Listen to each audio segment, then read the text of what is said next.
Bonjour tout le monde et bienvenue à la Glorious Podcast. On a maintenant fini la 3e semaine, plein de choses se sont passées. Mais pour commencer, on va inviter le merveilleux Jean-Sébastien Mastermind Beaulieu. Salut Jean-Sébastien, comment ça va? Ça va bien, et toi? Ça va bien, ça va bien. Écoute, il y a plein de sujets qu'on veut parler d'eux, mais avant qu'on aille dans la situation ou avant qu'on parle de sujet, on va faire nos invitations. On va inviter notre autre. Monsieur Jason Jones, nul autre que l'héritier à Monsieur Jerry Jones. Effectivement, Jason Jones il a pris cette équipe-ci pour se faire la main, pour pouvoir prendre contrôle des Cowboys, puis pour qu'ils gagnent une fois pour toutes. Jason, Monsieur Jones, welcome to our podcast. J'espère que tu es confortable en français. Bienvenue à l'équipe. Thank you very much. Merci beaucoup. Oui, je parle un peu de français, ça devrait aller bien. Super. Écoute, je suis content de le savoir. S'il y a quoi que ce soit, tu peux y aller en anglais, il n'y a pas de trouble. On va y aller en anglais, nous autres aussi. Thanks, my friend. All right. Avant de commencer, on veut se souvenir, on veut parler peut-être du Survivor. On a 3 joueurs encore dans le Survivor. Le 4e, il a perdu juste par défaut parce qu'il n'a pas donné d'équipe, mais les 3 autres, ils ont gagné. Leur jeu. Fait que c'est toujours plaisant à voir que les gars vont continuer pour une autre semaine. Sauf qu'éventuellement, les match-ups vont se faire difficiles. Ce ne sera pas toujours évident. Les gars, êtes-vous prêts à ce qu'on fasse un recap pour la semaine? Yes, sir. Parfait. Encore une fois, comme avec nos autres invités, mon cher ami Mr. Jones, tu as le droit de parler comme et quand tu veux. Premier match qu'on va discuter de, semaine 3, on a les résultats Vikings et Texans. Mastermind, qu'est-ce que tu en penses de ce match-up-là? 117-79. Première des choses, qu'est-ce qui est décevant? Patrick Mahomes, qui a de la misère à décoller cette année. Encore 20 points, c'était décevant pour les Vikings. Mais de l'autre côté, pour les Texans, Brock Purdy, Zach Moss, Stefon Diggs, Shakir, il est rendu avec un line-up, là. Les Texans sont rendus avec un line-up. Fait que vraiment, on a vu le résultat. Grosse question pour toi, Mr. Jones. Penses-tu que les Texans vont faire 3-1? Tu penses qu'ils ont l'équipe pour y aller plus loin? Bon, écoute, la manière que je vois ça, moi, les Texans ont été chanceux à date. Ils n'ont pas grand club. Brock Purdy a connu le match de sa vie, puis ça donne même pas 20 points encore. Mais écoute, il est 2-1 à part si c'est sûr, il y a eu une grosse défaite, manger une volée contre les America's Team. Fait que, à part de ça, oui, il y a quand même des joueurs, mais je vois pas comment il va faire pour aller bien plus loin en playoff ou quoi que ce soit. Écoute, cette semaine, il pogne les Raiders. Fait qu'on va voir qu'est-ce qui se passe. Écoute, j'aime bien ça. Je suis un peu d'accord avec toi. Je suis un peu d'accord avec Jean-Sébastien aussi. Je suis un peu entre les deux. Moi, je pense que quand même, il était projeté pour faire 78 points. Ils en ont fait 117. Un peu un overshoot, je pense, pour cette équipe-là, grâce à Brock Purdy. Mais écoute, le temps va le dire. Ça a l'air que le propriétaire des Texans sort son lapin de son chapeau de temps en temps. Il est en train de réussir, on va se le dire. Prochain match. Les Lions versus les Patriots. 122-83. Écoute, c'était supposé être un match-up quand même assez tête, mais les Lions en ont sorti plein la main. Mr. Jones, qu'est-ce que tu en penses? Ben écoute, finalement, Ja'Marr Chase qui s'est réveillé. Ça, c'est vraiment bon pour les Lions.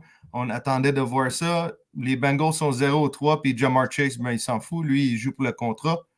C'est pas grave. Puis, je pense qu'il commence à avoir besoin de Jordan Love. Donc, il doit avoir hâte qu'il revient. On s'entend que 12 points pour ton QB, Gino. Pas sûr qu'il va être capable de gagner grand-chose avec ça. Mais with Jordan Love qui va revenir, il devrait être correct, devrait être en business. Jean-Sébastien, Mr. Mastermind, ils ont laissé DeAndre Hopkins sur le banc avec 18 points. Puis Josh Jacobs en a fait juste 5. Écoute, les Patriots 0-3, c'est-tu indicatif vraiment du statut de leur club ou c'est le meilleur club qu'un club qui fait 0-3 d'habitude? Ah non, définitivement, ils ont un meilleur club que ça. Puis si on regarde leur bench, ils ont fait 112 points sur le banc.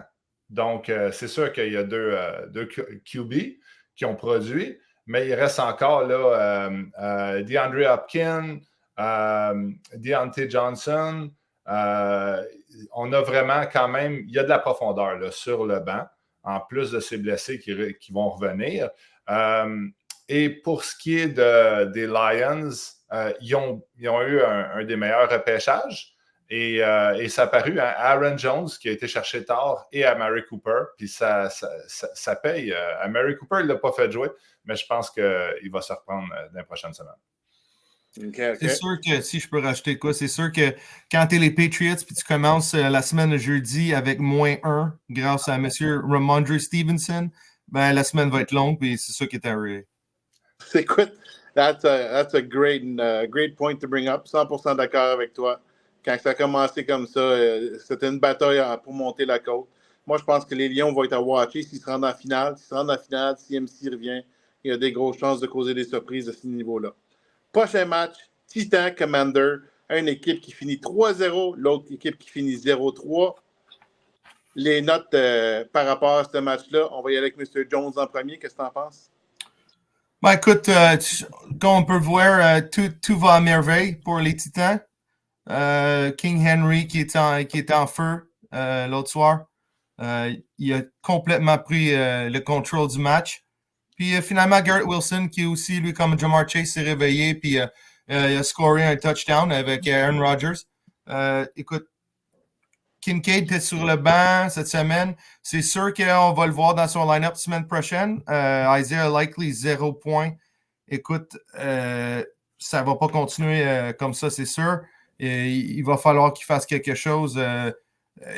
Ça a bien paru avec Josh Allen. Kincaid a bien paru, quand même juste pas tant de yards que ça, mais quand on regarde ce que les autres tight ends font, écoute, c'est bien. Les Titans sont en position haute du classement, puis c'est bien mérité. Mastermind? Encore là, c'est sûr, Derrick Henry il a dicté ce duel-là. Mais quand même, il faut garder en tête que James Conner, hein, 1 point, ça c'est extrêmement décevant. Puis Dalton Kincaid, 12 points. Moi, je pense que entre Isaiah Likely et Kincaid, j'irais toujours pour Kincaid. That's right. Et là, on voit Pacheco, l'échange qu'il a fait, ça a fait mal. Hein, une grosse blessure. Puis Eckler qui lui fait des points. Donc, c'est pas un échange que les Commanders doivent être bien fiers présentement. Il faut noter que Eckler s'est blessé. Eckler va sûrement manquer le prochain match. Il est blessé. C'est déjà annoncé qu'il manque le prochain match. Voilà. Je suis même pas sûr qu'il va faire l'autre match après. Fait que, ouais, effectivement, commotion cérébrale, 14 points. Mais même là, s'il y avait eu Eckler dans son line-up, 14 points, il ne battait pas plus les Titans, honnêtement, les gars, là, malheureusement. Je pense qu'il est allé chercher Pacheco pour le futur et non peut-être pour le prochain match. Il y a quand même je veux dire, Commanders, ils ont des bons joueurs dans le line-up, mais quand tu regardes encore le QB, dans cette ligue, ça prend un QB. Gardner Minshew, il ne fait pas beaucoup de points. Il est allé faire 12 points, c'est le max qu'il a fait cette année. Donc, c'est-tu 12 ou un peu plus que ça? Anyways. Just saying, Commanders, phones open. Sam Darnold is on my bench. J'adore ça. Prochain match, les gars. Je pense que c'était une des plus grosses disparités de points. Moi, je ne m'attendais pas à ce que les Chargers fassent juste 60 points. Les Raiders, 141, c'est quand même pas une surprise, nécessairement. Let's go, Jones. What do you think of this? All right, Chargers and Raiders. Écoute, je pense qu'on a découvert que CJ Stroud, il est bon, il est très bon, mais il y a une façon de le battre. Fait que là, on a un blueprint. Je pense que les Vikings avec Brian Flores, il a vraiment amené la pression early dans le match. Puis c'est ça qui a sorti qui a un peu sorti les Chargers de ça, parce qu'on s'entend CJ Stroud contre les Raiders, contre les Vikings, qui ne sont pas supposés avoir une bonne défense. Ça va bien cette année, mais on s'attendait à ce qu'ils réussissent à scorer beaucoup plus de points. Et quand ton QB te donne 8 points, tu n'as pas grand chance de gagner le match. Donc, il y a eu aussi Mike Evans. Mike Evans a scoré juste 1 point cette semaine. Là, il faut commencer à regarder ça, parce que ça fait 2 semaines. La semaine passée, écoute, il a fait juste 7 points. Donc, les Chargers commencent à avoir les mains un peu moites et un peu plus difficile de faire les décisions pour les line-up. Bien d'accord avec toi. Mastermind, qu'est-ce que tu en penses de ce match-là? Y a-t-il quelque chose que tu notes? Saquon, 35 points, tu penses que ça va continuer? Je pense que Saquon, ça va continuer. Il va connaître des excellents matchs. D'autant plus que là, il y a plusieurs blessés. Donc, c'est le seul outil qu'il a. Il peut attraper des ballons, il peut courir. Donc, ça va continuer. Moi, qu'est-ce que j'ai noté? C'est même chose que notre ami Jones. Evans, 1 point. On s'attendait à beaucoup plus de lui au début de la saison. C'est décevant. Calvin Ridley, qui a 0 point. Et Juwan Jennings, qui a probablement été le joueur qui a fait le plus de points sur le banc de toutes les équipes confondues. Donc, mais je pense qu'on devrait penser sérieusement à utiliser Jennings pour les prochaines semaines parce que il n'y a pas grand-chose qui va chez les 49ers présentement, à part lui. Donc, on devrait aller pour ça. If I could add something, Leonard. Well, something the Raiders, quelque chose que les Raiders vont devoir surveiller, c'est que leurs 2 receveurs partants, les deux n'étaient pas là au training camp et là, ça commence à paraître. Brandon Ayuk, il attendait pour le gros deal. CeeDee Lamb, il y a eu le gros deal de my brother, Jerry. Signed him to a big contract. Fait que là, ils n'ont pas participé au training camp, ça paraît. Les deux ne sortent pas de points. Là, c'est les deux gros serveurs des Raiders. Ça va bien, on est en début de saison 3-0. Mais il va falloir que CD, ça commence à put more points on the board, you know? Toi, tu l'aurais signé avec ce salaire-là, CeeDee Lamb, ou qu'est-ce que tu vas faire quand tu prends l'équipe? Well, you know what? My brother Jerry knows exactly what he's doing.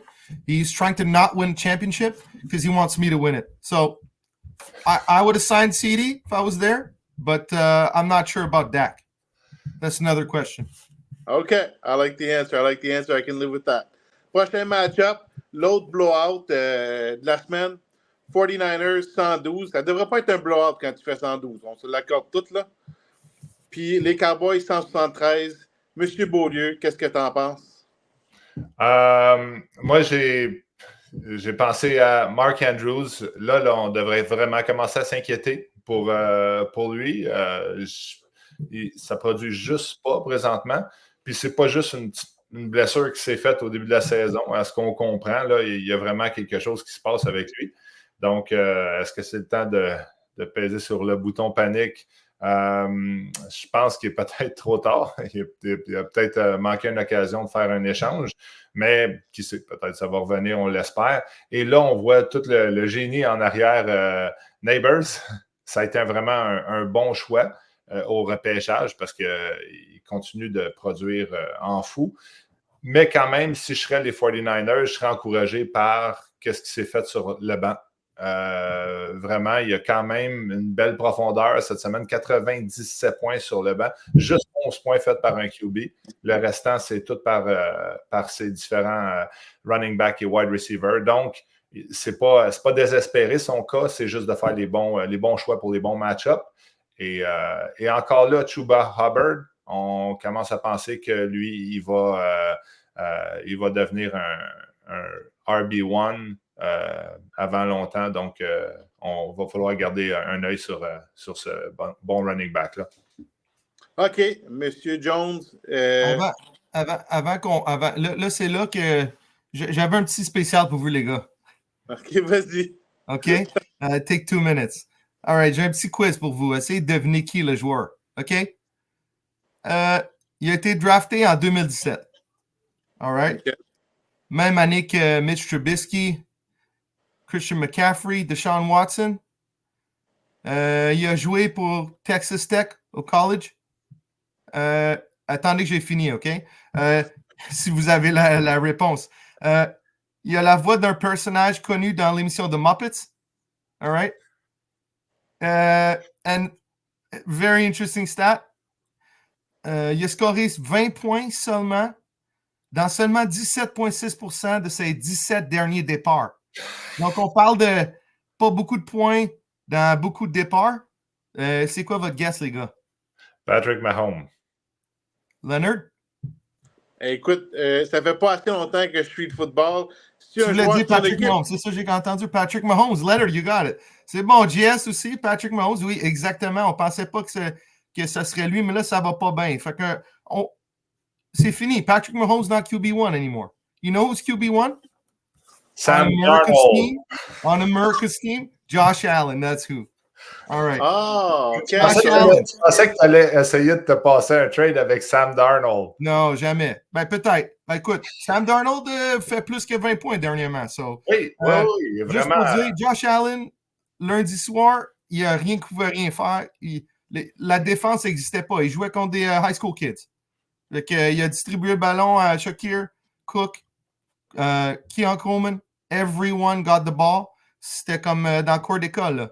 Fait que Josh Allen is really still QB1. Just want to point that out. OK. Moi, je pense qu'il y a un argument qui peut être fait pour Lamar Jackson. Oui. Je donne. Il y a un argument qui peut être fait pour Lamar Jackson. Mais écoute, on s'entend là. Tu sais, Zach Charbonnet, 28 points. Like, il n'y a personne qui a pu prédire ça, là. Tu ne peux pas tout d'un horn là-dessus en disant « Hey, I knew he was going to get these many points. » Well, actually, I did because I benched Rashid Shaheed for him.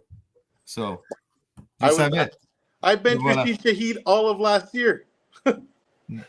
Ça aussi, c'est vrai. OK, les gars, on va au prochain match. Dernier match de la semaine. Les Giants contre les Broncos. On va y aller avec Monsieur Jones. On va te laisser parler cette fois-ci.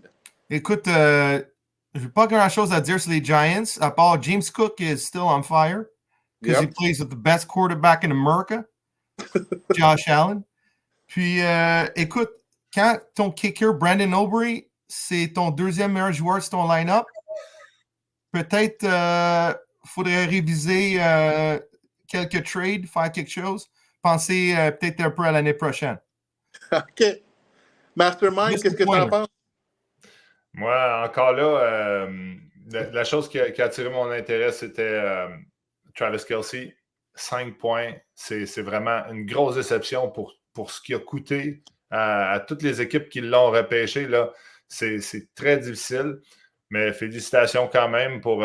oui, on s'entend, Eckler, il a fait une commotion, mais d'habitude, les commotions, c'est 2 jours sans jouer. Donc, dans la Ligue de football actuelle. Donc, il va revenir très vite, puis il va probablement être... on voit déjà qu'il est très utilisé dans son équipe. Ça va continuer. Écoute, juste une petite note sur Travis Kelce. Yep. Moi, je pense que c'est le joueur à aller chercher présentement. Je vous explique mon point de vue. Durant la saison morte, M. Kelce, qu'est-ce qu'il a fait? Il a pris un verre, il a fêté. À l'âge qu'il a, là, il a besoin de se remettre en forme. Là, pendant la saison morte, il a fêté, il a fait du Swift, il a fait des spectacles. Il a fait du Swift. Là, je pense qu'il n'a pour une autre 2-3 semaines encore à compter des 4-5 points. Mais si les Chiefs veulent espérer aller plus loin avec tous les blessés qu'ils ont, il va falloir que Travis Kelce redevienne le Travis Kelce. Puis je m'attends à ce que rendu au à la semaine 6-7, je m'attends à ce que Kelce fasse plus de points. Écoute, peut-être que je me trompe, mais moi, je pense que c'en est pour ça. Si je serais les Chiefs, là, je regarderais les autres tight ends, ouais. Il ne faut pas oublier quelque chose, guys, c'est que les Chiefs, à chaque jeu, sont 14 on 11.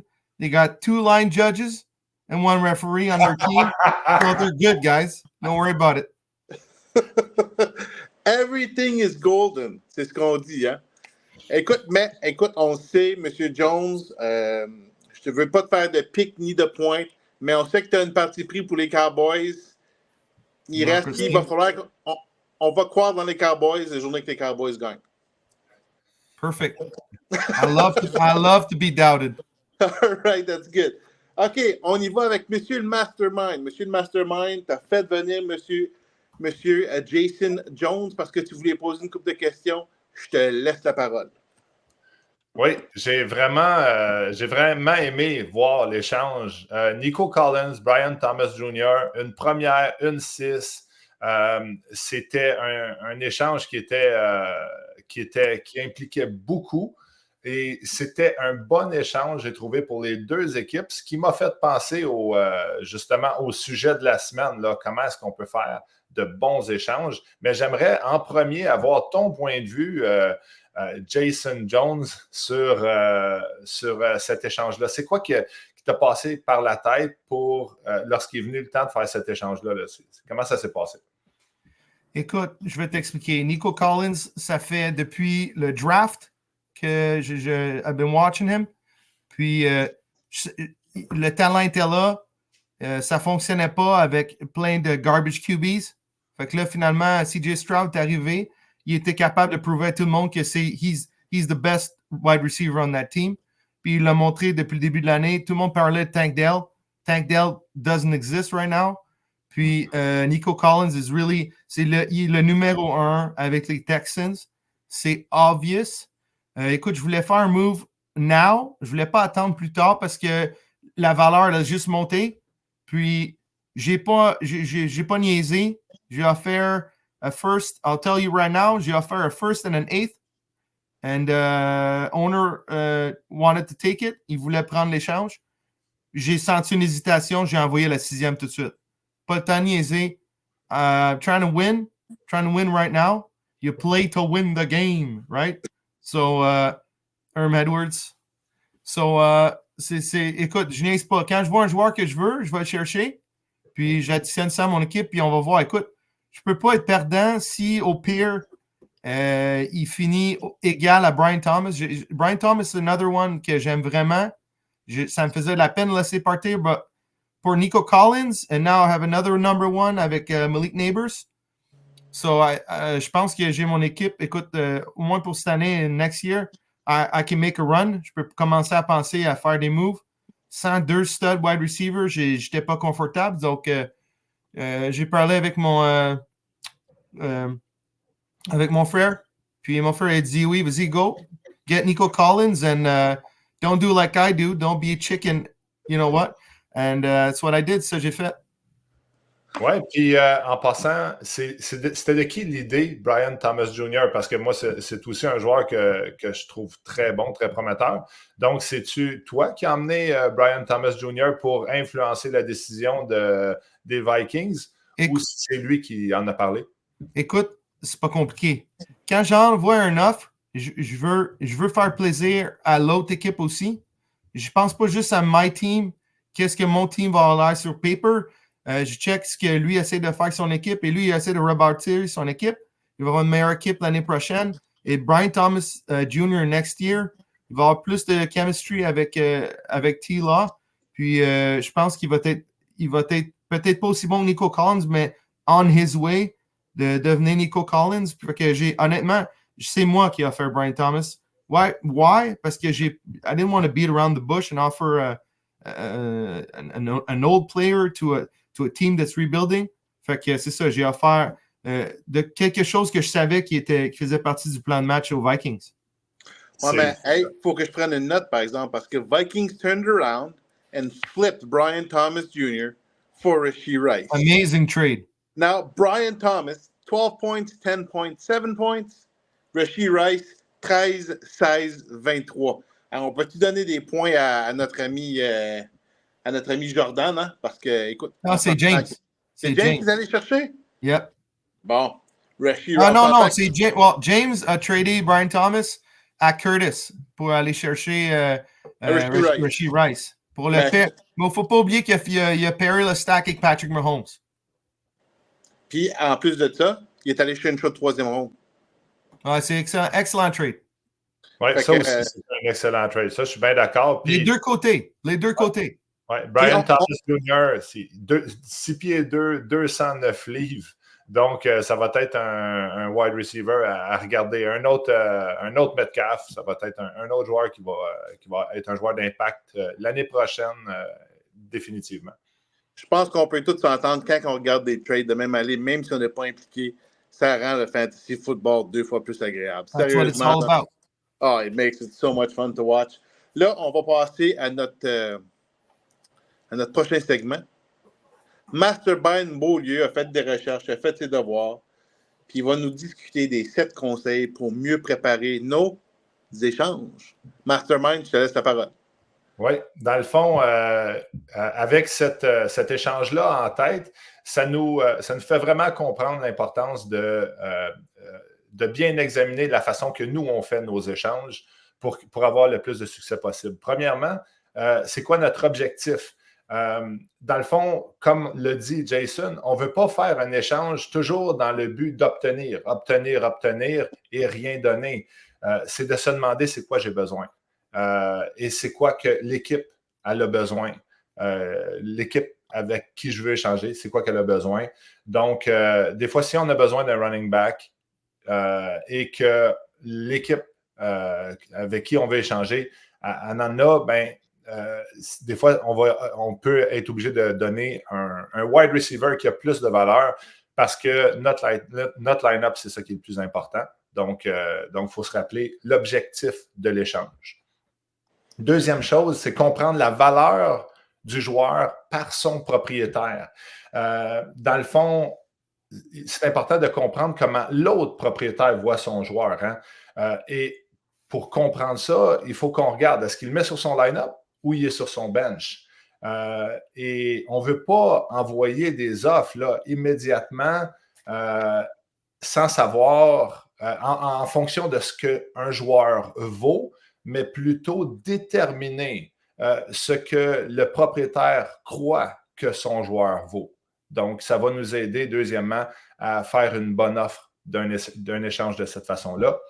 Troisièmement, on ne veut pas nous-mêmes offrir un joueur du fond du banc qu'on n'utilisera jamais pour un superstar parce que, dans le fond, ça va juste être insultant pour le joueur qui va se faire, pour l'équipe qui va se faire proposer ça. Et il y a des différences là, entre... OK, c'est ça. Fait que dans le fond, on veut juste prendre le temps de faire nos recherches avant de faire des échanges qui vont être au désavantage d'une autre équipe. Maintenant, on veut laisser de la place pour négocier. On a vu, comme l'a dit Jason, lui, il avait pensé à une première et une 8, puis là, ça a monté, mais il était prêt à aller là. Et aussi, savoir combien de temps, un autre conseil, savoir combien de temps l'échange est ouvert. Et là, si, admettons, je reviens à Jason, je voulais savoir, toi, là, quand tu as fait cet échange-là, c'est quoi qui a fait que tu as senti un sentiment d'urgence à un certain moment donné, là, qu'il fallait que tu arrêtes de niaiser et que tu y ailles avec ton offre? Écoute, quand tu sens que le manager est intéressé, puis qu'il y a peut-être possibilité de faire le trade, c'est maintenant. Tout ce qui est, on va parler later, c'est ce qui occasionne. Écoute, c'est le number one thing in sales is you got to close the sale. Donc, il faut conclure la vente tout de suite. Il ne faut pas attendre. Puis c'est pour ça que j'ai fait, comme tu dis, j'étais prêt déjà à offrir la 6e. Des fois, on ne veut pas donner plus. Des fois, on arrive tout de suite avec la 6e parce qu'on veut juste un accept right away. Mais là, c'est comme tu dis, je savais très bien que le fer était chaud. C'était le temps de le battre. Oui, excellent. Puis, question, les gars, pour vous, je m'excuse de couper. Moi, j'essaie de faire des échanges régulièrement, puis on dirait que les gars font toujours une contre-offre. Est-ce qu'on est mieux de se préparer pour une contre-offre à chaque fois ou c'est juste dans notre ligue que c'est comme ça? C'est définitif. C'est définitif. Dans le fond, tu ne vas pas avec... ça fait partie de la négociation. Puis, il y a une chose aussi qui peut t'éclairer sur ce point-là, c'est est-ce que le prochain point, c'était de ne pas faire d'offres spam. Dans le fond, on ne veut pas toujours envoyer toutes sortes d'offres à plein de monde parce qu'en bout de ligne, le monde, ils vont regarder le nom puis ils ne regarderont plus le message. Fait que quand on fait une offre, on veut vraiment faire une offre sérieuse, prendre le temps de calculer toute l'offre plutôt que de faire des offres à plusieurs personnes puis espérer que quelqu'un va attraper le poisson. Qu'est-ce que tu en penses, toi, Jason? Écoute, je comprends ce que tu veux dire, Léonard. La contre-offre, souvent, les gars renvoient un contre-offre. Ce que moi, je trouve difficile, c'est quand les gars renvoient un contre-offre et là, on a changé complètement d'offre. J'offre, for example, j'offre first and six for Nico Collins. Puis là, il m'envoie un contre-offre. C'est pas ça qui est arrivé, mais je donne un exemple. Il m'envoie un contre-offre. All right, now, je veux avoir Josh Allen. Puis moi, je vais t'envoyer 2 first. Puis là, ça, c'est comme une perte de temps. Like, if I'm sending you this offer, on peut pas être trop loin de la vérité quand on va accepter. Si la contre-offre est complètement différente, on perd notre temps. Puis un des points, justement, c'était le fait que quand tu as parlé, toi, tantôt, Jason, tu as dit j'ai pensé à l'intérêt des Vikings. Exactement. Puis, personne va penser qu'on recherche le meilleur intérêt pour elle si on envoie régulièrement des offres à tout le monde. Fait que si, admettons, on veut qu'on se fasse prendre au sérieux puis que faire comprendre à l'autre équipe qu'on a de l'intérêt, ben il faut que ce soit ciblé, des échanges ciblés. Là. C'est à préférer. Écoute, une chose que je peux dire sur les trades, t'avais-tu terminé, Jean-Sébastien? Ah non, ben dans le fond, il y avait... le dernier point, c'était simplement d'utiliser un outil d'échange pour Fantasy Football, un analyseur d'échange. Des fois, si on n'est pas conscient de la valeur de nos joueurs, bien, on peut se tourner vers ces outils-là. Puis ça va aussi nous aider à comprendre qu'est-ce que l'autre pense que le joueur vaut. Ça prend plusieurs éléments pour faire un échange, mais ça, c'est sûr que ça peut être un bon outil, que ce soit Fantasy Pros, que ce soit Draft Shark ou n'importe quel outil. Il y en a plein là, des Fantasy Football Trade Analyzer. Si on Google ça, on va en avoir des tonnes, puis ça va nous aider à mettre des valeurs sur les joueurs qu'on cherche. C'est un outil, c'est pas ça qui va faire toute la différence, mais ça va aider. Puis ça va aider aussi à mettre de la valeur sur les draft picks, sur les premières, deuxième, troisième rondes, début, milieu et fin de la ronde. Donc, c'est des choses qui vont aider. Mr. Jones, je pense que tu voulais rajouter? Ben, ce que je voulais rajouter, c'est que c'est bon les trade analyzers, mais c'est pas une bonne idée d'envoyer des screenshots de trade analyzer. Le monde n'aime pas ça. Fait que c'est comme... faut prendre ça un peu comme... C'est un peu pour nous aider à monter un trade, comme Jess dit, mais c'est pas ça qui est pour convaincre l'autre. Everybody has their own... Tout le monde a sa propre façon de voir les choses. Puis, il n'y a pas un trade analyzer qui est le same, mais ils sont tous pas loin, tu sais. Moi, je suis 100% d'accord avec toi parce que moi, il y en a un qui m'a envoyé un screenshot d'un trade analyzer, puis j'ai fait comme, ouais, mais pour moi, ce joueur-là a beaucoup plus de valeur que ce que tu peux penser là, parce qu'il vient solidifier, je sais pas moi, pour moi, c'est l'équivalent d'un wide receiver 1 ou d'un RB2, puis à ce moment-là, je suis confortable avec mon RB2, fait que même si tu m'échanges quelque chose d'autre, moi, ma valeur que j'ai, c'est pas tout à fait comme celle de Roto Trade ou les autres. Mais je suis d'accord, par exemple, que ça a son utilité parce qu'un newbie comme moi n'a pas toujours les connaissances pour donner des valeurs à leurs joueurs. Alors, j'aime bien cette idée-là. Les gars, êtes-vous prêts à aller aux prochaines étapes? Oui. Êtes-vous prêts à prévoir la semaine numéro 4? Easy. It should be easy. Il y en a des match-ups qui vont être assez serrés. Il y en a d'autres qui risquent d'être des blow-outs. Commençons par la première qui pourrait être un blowout. Je ne vais pas l'annoncer tout de suite. Mais moi, je pense que les Raiders vont finir la semaine 4 invaincus. Ils jouent contre les Texans. Mr. Jones, qu'est-ce que tu en penses? Écoute, quand je check le match-up, c'est sûr que les Raiders ont l'avantage. Écoute, la projection 111-78. Donc, je donne pas grand-chance aux Texans, mais n'importe quoi peut arriver. Diggs peut exploser. Moss, McConkey, là, ça va être difficile parce que Herbert est blessé. Shakir a l'air d'être vraiment un weapon que Josh Allen aime. Donc, il n'y a rien d'impossible.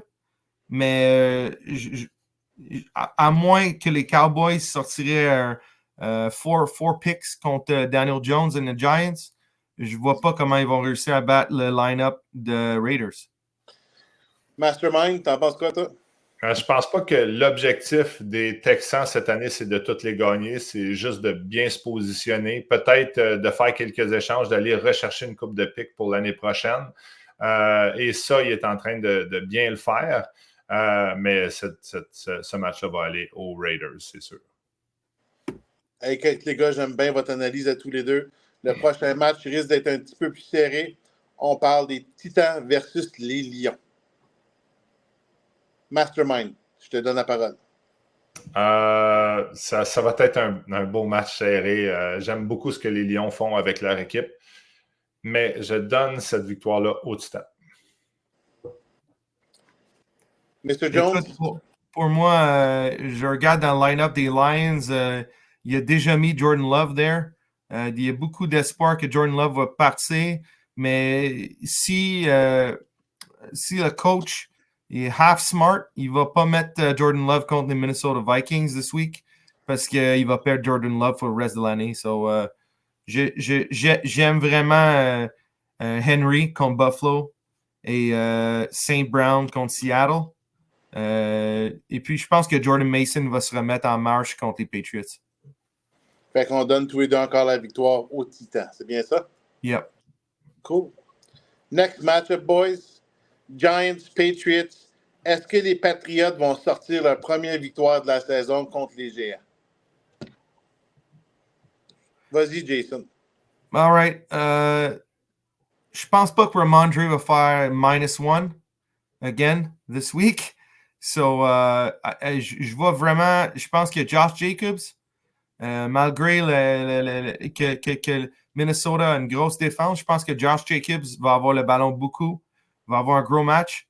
Le seul problème pour les Patriots, c'est Michael Pittman. Michael Pittman, ça ne fonctionne pas cette année avec AR, Anthony Richardson. Fait que, il est un petit peu dans le trouble avec ça. At least Tony Pollard, ça fonctionne. Joe Burrow joue contre Carolina. Il devrait faire beaucoup de points, mais encore là, they're 0-3. So, Mr. Burrow is going to have to... Va falloir qu'il rival contre the Red Rifle, Andy Dalton, l'autre côté. Fait que moi, honnêtement, it's really hard. J'ai de la misère à prendre un champion dans ce match-là. Je vais donner ça aux Patriots. Puis, pour moi, c'est un push. I mean, it's 50-50 chance. Either one could come out with a win. Patriots, ils en ont besoin plus. Donc, je pense qu'ils vont passer beaucoup de temps à choisir le bon line-up. And I think the Patriots can take that one. Mastermind? Moi, je regardais Ramondre Stevenson va jouer contre la défense. Il va jouer à San Francisco. Ça sera difficile. Pittman contre Pittsburgh. Ça va être difficile. Il va avoir London à New Orleans. Ça va être difficile. Et Kyle Pitts également. Tandis que les Giants commencent à faire des changements dans le line-up, entre autres en ajoutant Lazard, qui a vraiment bien performé. Il commence à devenir le wide receiver numéro 1 là, si Garrett Wilson ne se réveille pas. Donc, vraiment, moi, je pense que avec les match-ups qu'on a ici, les Giants ont plus de chances de s'en sortir avec la victoire. Et j'espère avoir autant de succès que la semaine passée. Oui, un petit point, excuse-moi, juste ajouter Alan Lazard, c'est un bon point, ce GS. Il pourrait être libre parce que les Broncos, ils vont jouer contre les Broncos. Les Broncos, leur numéro 1 corner is probably the best in the league. Il va faire face à Garrett Wilson. Fait que Lazard va falloir qu'il soit là. Et les Jets, ils vont essayer de gagner. Hey, les gars, moi, je suis d'accord avec vous autres. J'aime tous vos points, mais j'aimerais ça d'apporter un autre quand je regarde les Patriots. Je regarde sur le banc Cam Akers, projeté pour 10 points. Reed, projeté pour 9. Deontay Johnson, projeté pour 10. Je ferais peut-être des changements sur mon aile, personnellement. Qu'est-ce que vous en pensez quand vous voyez ça? Parce que c'est quand même pas mal de points sur le banc qu'il laisse. Je dirais peut-être un 4-5 points de plus sur le banc qu'il laisse. Pour quelques joueurs, Ramondre Stevenson, Michael Pittman, qu'est-ce que vous en pensez? Je pense que tu marques vraiment un good point. Des gars comme Pittman. Also, Drake London va jouer contre Marcus Lattimore à New Orleans. Je n'avais pas remarqué ça. Donc, je vais faire un switch. Je vais prendre les Giants. Écoute, c'est légal. De toute façon, on n'est pas payé pour ça anyway. Là, écoute, on sait, Jason, Mr. Jones, quelle équipe tu vas prendre pour dans le prochain match-up. Fait que on va skipper ce que tu as à dire pour l'instant, puis on va aller tout de suite à Mastermind. Écoute, 103-89, est-ce que les Vikings peuvent sortir puis venir battre les Cowboys? Qu'est-ce que tu en penses, Jean-Seb? Ça prendrait toute une game, puis ça se peut qu'on ait toute une game de Kansas City. Parce que là, si tu regardes, là, il y a Patrick Mahomes, Rashee Rice, Xavier Worthy. S'ils connaissent une grosse game, ils ont des chances de compétitionner. Mais on s'entend que l'autre côté, ça prend juste une game normale avec Josh Allen, Chuba Hubbard, Jonathan Taylor, Neighbors, Collins, Cole Kmet, qui présentement est comme une étoile filante, pour ne pas faire de jeu de mots. Mais je donne cette victoire-là aux Cowboys. Kmet. Okay.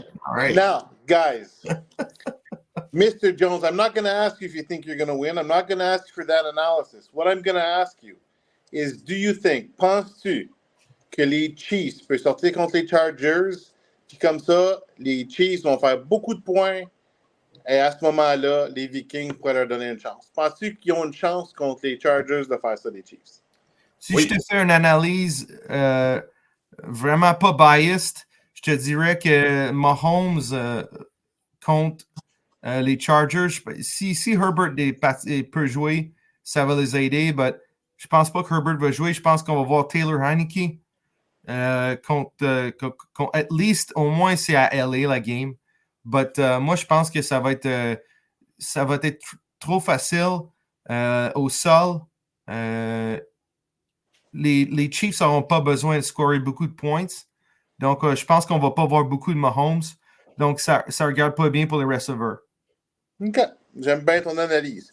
Fait que l'avant-dernier match, je pense que c'est le match qui va être le plus proche, le plus serré qui est annoncé, en tout cas, pour la semaine numéro 4. Les 49ers projetés 92,3 points.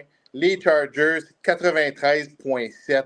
Les gars, avez-vous des préférences? On va commencer par Mr. Jones. Écoute, Alvin Kamara vient juste de popper sur le injury report. Hip. Oui. C'est late. S'il est tard pour avoir un injury report, ça veut dire que c'est probablement blessé en pratique. Donc, ça fait peur. Calvin Ridley a eu un match cauchemar la semaine passée. Mike Evans, la même chose. La tertiaire des Eagles que Evans va faire face, ils ont de la misère. Ils ont de la misère contre les gros receveurs. Donc, je pense que Ridley flip the script cette semaine. Evans, même chose. Puis Jackson Smith et Jigba, ils vont avoir besoin de lui pour scorer beaucoup de points contre la grosse attaque de Detroit Lions. Donc, je vois pas comment CJ Stroud connaîtrait un autre mauvais match like last week. Donc, and I look at the 49ers, on dirait que tout va mal. Le line-up est incroyable. Les joueurs sont tous des vrais starters. On aurait drafté cette équipe-là dans n'importe quel redraft. On aurait été excité pour l'année. Mais il n'y a rien qui fonctionne cette année. À part Prescott qui va faire face aux Giants, Etienne et les Jaguars, il n'y a rien qui marche. Il y a beaucoup de joueurs problématiques. C'est comme ça que tu comprends qu'ils ont de la misère cette année, 0 et 3. Je préfère les Chargers cette semaine. Ils ne vont pas avoir une semaine comme last week. Jean-Sébastien?